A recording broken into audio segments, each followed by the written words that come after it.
यहां पर हिमाचल प्रदेश में कोरोना वायरस का कहर थमने का नाम नहीं ले रहा है। आपको बता दें कि राज्य में कोरोना संक्रमितों का कुल आंकड़ा अब 3000 को पार कर चुका है। ऐसे में भले ही 2200 से ज्यादा लोग ठीक हो चुके हैं, तो वहीं 1215 एक्टिव केस हैं जो परेशानियां बढ़ा रहे हैं। कोरोना के चलते 16 लोगों की प्रदेश में मौत हो चुकी है। सुंदरनगर की एक महिला की दोपहर 1 बजे आज मौत हुई है, जिसकी वजह से यह आंकड़ा अब 16 पहुंच चुका है। हमारे साथ हमारे सहयोगी विकास लगातार जुड़े हुए हैं। विकास, जैसे कि हम बात कर रहे थे, समानांतर चीजें चलानी है जिंदगी, और कुल मिलाकर कोरोना को भी रोकना है, संक्रमण को भी रोकना है। अब स्थितियां कैसी हैं, क्योंकि प्रदेश के अंदर 16 लोगों की मौतें हो चुकी हैं, डर बना हुआ है जरूर प्रदेश भर के अंदर।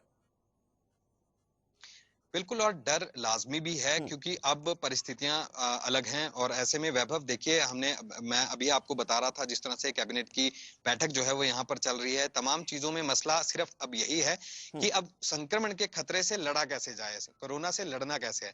इन तमाम चीजों को लेकर अब राज्य सरकार को यह तय करना ही होगा कि क्या जो बाहरी राज्यों से लोग जहां पर आ रहे थे, खतरा उन्हीं से बना हुआ था, लेकिन अब आमजन इसकी जद में आ रहे थे। लगातार मौतों का आंकड़ा भी बढ़ रहा है। अगर हम पिछले कल की अगर हम बात करें तो 92 नए ऐसे केसेस हैं जो कि सामने आए थे कोरोना पॉजिटिव के। और उससे पहले अगर 4 दिन पहले की मैं बात करूं तो लगातार ये आंकड़ा जो है वो शतक लगा रहा था, यानी कि 100 से ज्यादा मामले जो है वो लगातार सामने आ रहे थे। कल 100 तो नहीं, लेकिन 92 मामले भी सामने आने से कहीं ना कहीं राज्य सरकार और जिला प्रशासनों की चिंता जो है वो यहाँ पर बन गई है। ऐसे में अब जो मंत्री अगर कहें तो क्योंकि अब सुखराम चौधरी अभी नए नए ऊर्जा मंत्री बने थे, उसके बाद उनका जब कोविड टेस्ट हुआ तो वो पॉजिटिव आ गए, तबीयत उनकी खराब हुई और शिमला से एक अस्पताल से अब उन्हें आईजीएमसी अस्पताल में जो उन्हें शिफ्ट करना पड़ा।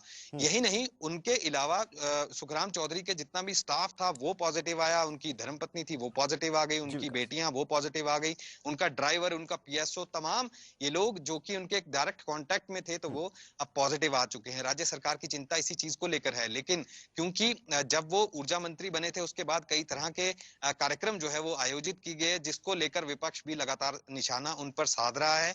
और ऐसे में अब विपक्ष इस बात की मांग लगातार कर रहा था कि क्यों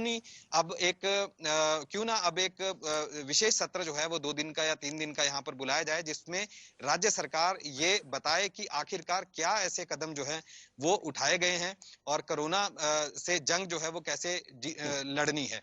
कुल मिलाकर अभी जो आज की अगर हाल फिलहाल की अगर बात करें तो कोई नया मामला कल रात के बाद से अभी सामने नहीं आया था। लेकिन अभी कुछ देर पहले ही ये खबर आई कि अब 16वीं मौत हिमाचल प्रदेश में हो गई है कोरोना पॉजिटिव की। और ऐसे में अब संक्रमण का खतरा जो है वो अब डायरेक्ट कांटेक्ट, यानी कि जो हम बात कर रहे थे वैभव कि कम्युनिटी जो स्प्रेड हो रहा है, अब वो दिखता भी नजर आ रहा है। तो ऐसे में अभी राज्य सरकार को और कड़े कदम उठाने की अच्छा जरूरत है। और विकास, ऐसे में अब जो एक बाहरी चीज मैं आपसे राज्य जानना चाहूंगा, समझना भी चाहूंगा आपसे, क्योंकि जिस तरह से तमाम ये आंकड़े बढ़ रहे हैं प्रदेश भर के अंदर, प्रदेश को अब बंद भी नहीं रखा जा सकता है, क्योंकि आर्थिक स्थितियां और आर्थिक स्थितियों को पटरी पर लाना भी बेहद जरूरी है हमारे भविष्य के लिए, प्रदेश के भविष्य के लिए। लोग जागरूक नहीं है, ये देखा जा रहा है। अमूमन मास्क, सोशल डिस्टेंसिंग, तमाम चीजें ऐसी हैं, खौफ जो है वो अब कहीं ना कहीं से खत्म लोगों के अंदर होता रहा है।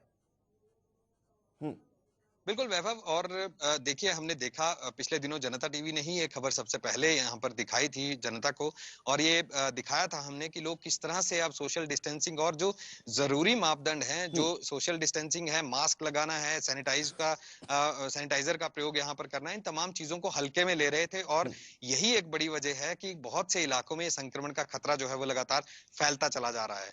कुल मिलाकर अगर बात करें जिला सिरमौर की, सिरमौर में जो नाहन जो कि डिस्ट्रिक्ट हेडक्वार्टर है, वहां के गोविंदगढ़ मोहल्ले में जो है लगातार मामले सामने आए और मामले दर्जनों के हिसाब से करते करते शतक लगाया। 100 से ज्यादा मामले वहां पर सामने आए, 150 से कुल ज्यादा मिलाकर मामले सरकार के साथ साथ लोगों को समझना होगा कि कैसे हम इस संक्रमण को रोक सकते हैं। विकास, इस तमाम बातचीत के लिए आपका बहुत बहुत शुक्रिया।